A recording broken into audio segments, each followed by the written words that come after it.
بسم الله الرحمن الرحيم. الحمد لله وكفى وسلام على عباده الذين اصطفى. أما بعد فأعوذ بالله من الشيطان الرجيم. بسم الله الرحمن الرحيم. رب اشرح لي صدري ويسر لي أمري واحلل عقدة من لساني يفقهوا قولي. صدق الله العلي العظيم. محترم حضرات، جیسا کہ گزشتہ ویڈیو میں آپ نے حج کا دوسرا دن یعنی کہ 9 ذی الحجہ کو کون سے کام کرنے چاہیے اس پر تفصیل سے ساری باتیں سن لی ہوگی۔ اب انشاءاللہ حج کا تیسرا دن یعنی کہ 10 ذی الحجہ کو کیا عمل کرنا چاہیے اس پر تفصیل سے ساری باتیں آپ حضرات کی خدمت میں پیش کرتا ہوں۔ تو دیکھیں، حج کا تیسرا دن یعنی کہ 10 ذی الحجہ کو سورج نکلنے کے بعد مینا پہنچ کر پہلے صرف بڑے شیطان کو 7 کنکریاں مارنی ہیں۔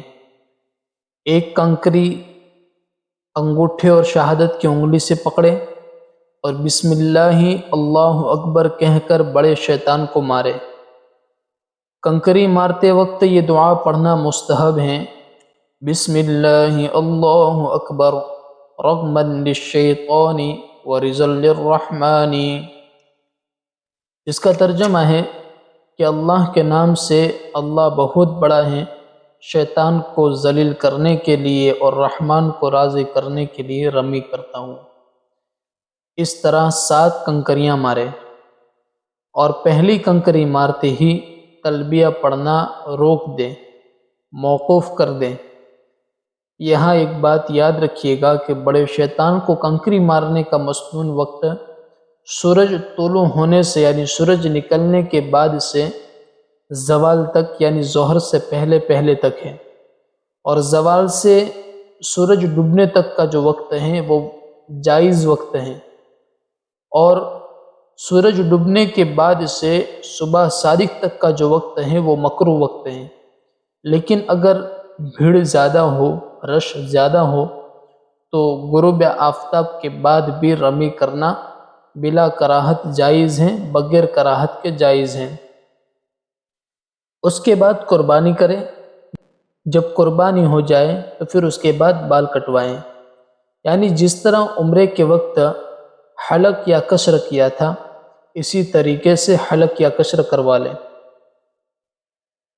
اسی کے ساتھ ایک بات یہاں پر یہ بھی یاد رکھیں کہ جب ہمیں پورا یقین ہو جائے کہ اب تک قربانی ہو چکی ہوگی تبھی بال کٹائے، ورنہ اور انتظار کر لیں۔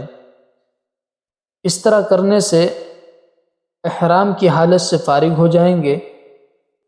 البتہ ابھی میاں بیوی کے تعلقات حلال نہ ہوں گے، اس سے بچنا ضروری ہے۔ اسی کے ساتھ ایک بات یہ بھی ہے کہ حلق یا قصر کروانے کے بعد مسجد حرام میں تشریف لائیں اور طواف زیارت اور حج کی سعی کریں، لیکن پہلے دن بھیڑ زیادہ ہوتی ہے، اس لیے آپ دوسرے دن یعنی 11 ذی الحجہ کو طواف زیارت کریں۔ طواف زیارت اور حج کی سعی احرام کی چادروں کے بغیر ہوگی۔ طواف زیارت کے بعد اب میاں بیوی کے تعلقات بھی حلال ہو جائیں گے۔ اب 11 ذی الحجہ کو ہمیں کون سے کام کرنے ہیں اس کو انشاءاللہ اگلی ویڈیو میں سنیں گے۔ اسی کے ساتھ ایک گزارش ہے کہ اس چھوٹے سے میسج کو ان تمام حجاج کرام تک پہنچا دیجئے جو اس سال سفر حج کے لیے روانہ ہونے والے ہیں، تاکہ ان کا یہ سفر کامیاب بنے۔ اور اللہ تعالیٰ سے دعا بھی کہ اللہ تبارک و تعالیٰ تمام حجاج کرام کو بعافیت منزل مقصود پہنچائے، اور اللہ تعالیٰ سے دعا ہے کہ اللہ تعالیٰ ہماری اس خدمت کو قبول فرمائے اور آخرت میں نجات کا ذریعہ بنائے۔ آمین یا رب العالمین، وآخر دعوانا الحمد للہ رب العالمین۔